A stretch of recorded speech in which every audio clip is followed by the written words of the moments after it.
Bom dia, boa tarde, boa noite. Agradeço a você que tem assistido os nossos vídeos, feito comentários, se inscrito em nosso canal também. Agradeço a Deus, claro, a feliz oportunidade de outro vídeo gravar e postar aqui em nosso canal do YouTube. Acerto de contas é o título desse vídeo. Trouxemos um texto que diz assim, que o Espiritismo ensina que as leis divinas se encontram inscritas na natureza e na consciência de cada espírito. Quem se dedica a observar o mundo que o cerca, consegue assimilar o teor de tais leis. Entretanto, o guia mais seguro é a consciência. Durante um tempo, o egoísmo consegue encobrir a percepção do estatuto divino. O egoísmo origina-se da identificação com a matéria. Quanto mais sintonizado com os prazeres materiais, mais dificuldade tem o homem em ser caridoso, em se espiritualizar. Entender que a vida é muito mais do que aquilo que os nossos olhos materiais conseguem enxergar. Nos círculos inferiores da vida, o egoísmo representa condição de sobrevivência. Os seres irracionais, nossos irmãos irracionais ainda, ocupam-se apenas com a sua manutenção. Quando famintos, os animais carnívoros simplesmente caçam e matam e se alimentam. Se não forem hábeis e insensíveis à dor da presa, eles e seus filhotes morrem. Um egoísmo muito marcante constitui sinal de pouca evolução. Quem só consegue pensar no próprio bem-estar assemelha-se às feras da natureza, que agem somente por instinto de sobrevivência. O seu único objetivo, sem que ele o saiba, é a sobrevivência.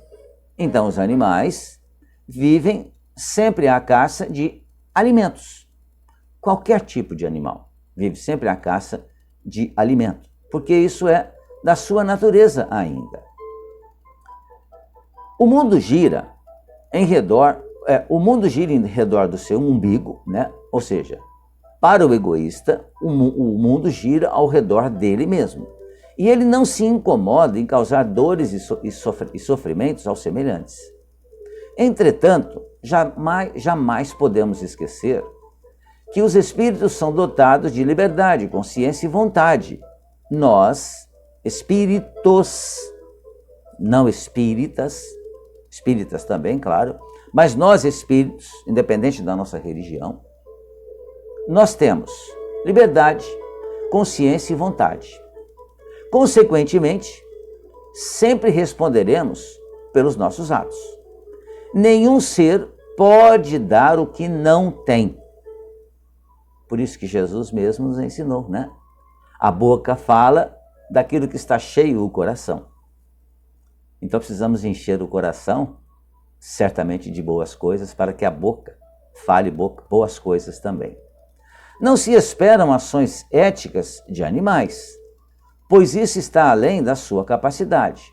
Mas os homens têm condições de agir com base em parâmetros éticos, porque nós somos criaturas inteligentes, capazes de raciocinar, de refletir, desde que tenhamos vontade para isso.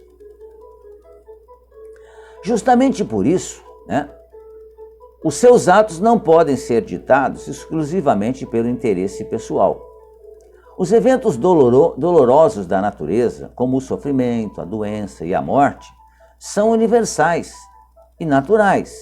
Estamos falando da morte física, porque o corpo, ele recebe uma quantidade de energias, vai renovando essas energias com o passar do tempo, através da alimentação, da vivência, do trabalho, mas chega um momento em que o corpo não é mais capaz de absorver energias, porque ocorre o esgotamento material. Então ocorre a morte do corpo físico. Mas o espírito que habita aquele corpo ele não morre, ele permanece vivo e leva com ele as suas experiências, boas ou ruins. Ninguém escapa de experimentar morte, doenças, sofrimentos, em maior ou menor grau, porque isso é natural na nossa condição de espíritos ainda imperfeitos. A inteligência humana possibilita assimilar a essencial igualdade de todos os homens. Essa similaridade demonstra que ser solidário é um dever elementar na vida.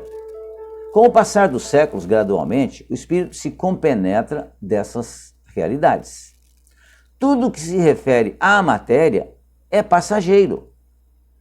Tudo que se refere à matéria é passageiro.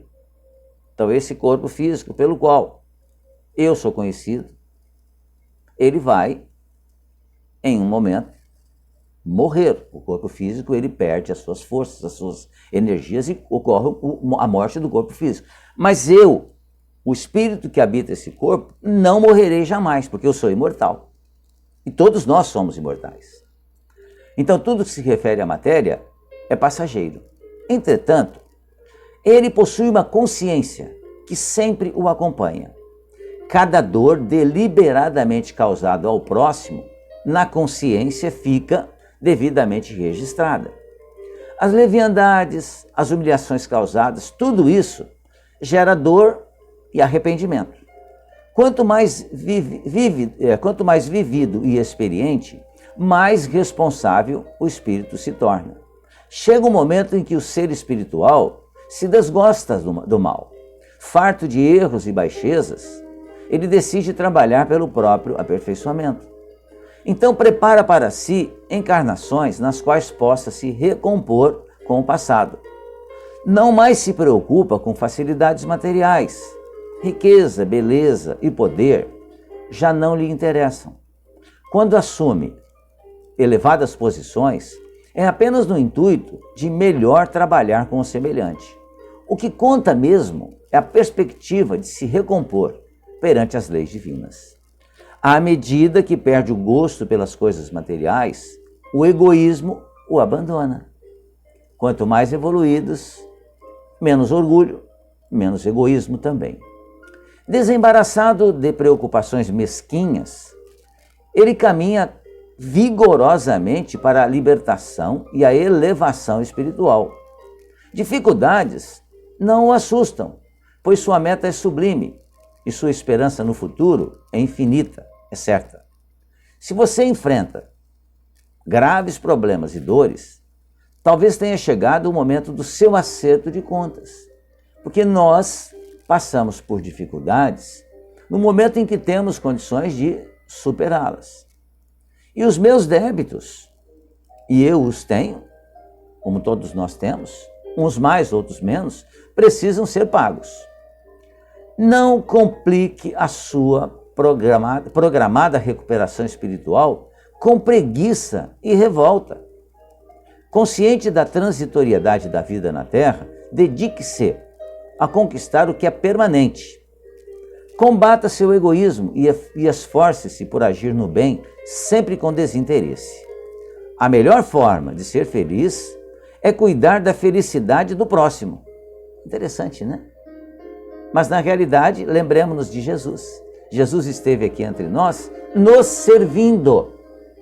E eu preciso aprender e entender que eu preciso também servir o próximo. Porque aquilo que eu faço ao outro, eu faço para mim mesmo. Então que eu aprenda que a felicidade, ela vai ocorrer quando eu aprender realmente a conviver com os outros e fazer pelos outros tudo aquilo que eu gostaria que ele me fizesse. Mas que se ele não me fizer, que eu faça.